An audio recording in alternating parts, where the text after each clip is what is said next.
Assalamu alaikum. İçki İşleri Ministerliği'nin жетекчisi Кымбаттуу Ниязбеков улан энем. Кече социалдык желелерден белгилүү коомдук жана диний ишмер Дүйшөнбек Ажы Абдулдаевдин президенттикке кайрылуусун көрүп калдым.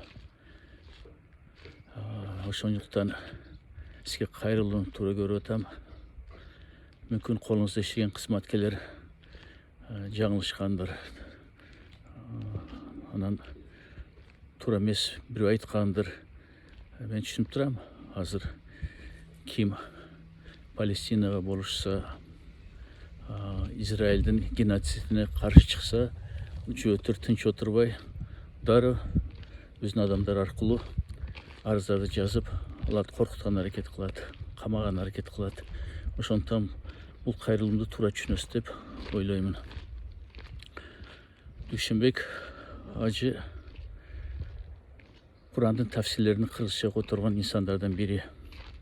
Анча жылдан бери динди түшүндүрүү үчүн китептер чыгарат. Ошондуктан бул дин маселесини, саясат маселесини туура түшүнөт.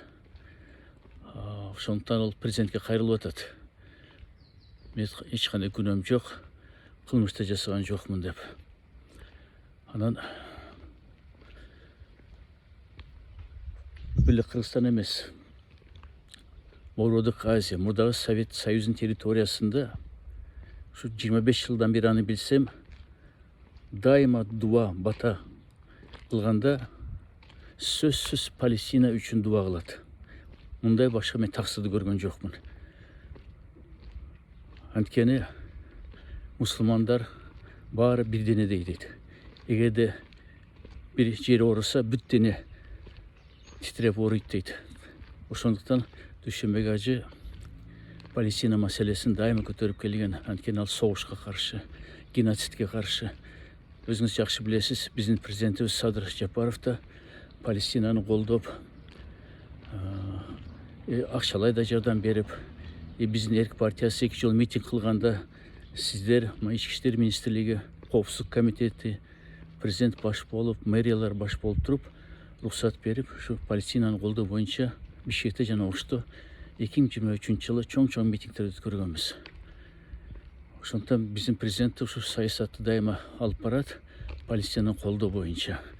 Анын сөзү бүт бардык мусулмандарга жагып, өзгөчө коңшу өлкөлөрдөгүлөргө Кыргызстан президенти азамат деп. Анткени биз Палестина мамлекет түзүү боюнча деп туруп, 67 жылдагы чек ара ичинде алкагында деп туруп, президентибиз көп жолу айткан. Анын ичинде Бийлешкен Улуттар Уюмунда да айткан. Ислам өлкөлөрдүн конференциясында айткан. Ошол үчүн мен сизге өтүнүчүм, ушул маселени өзүңүз жеке көзөмөлгө алып, анан адашкан болсо кызматкерлериңиз бул ишти токтотуш керек, жабыш керек. Дүйшөнбек Ажы бул Кыргызстанга керектүү инсан, динге эбегейсиз салымдары бар. Ошондуктан мындай нерседен муну коргош керек. Мен сизге ишенем. Дайым жакшылыктар силерди коштоп жүрсүн.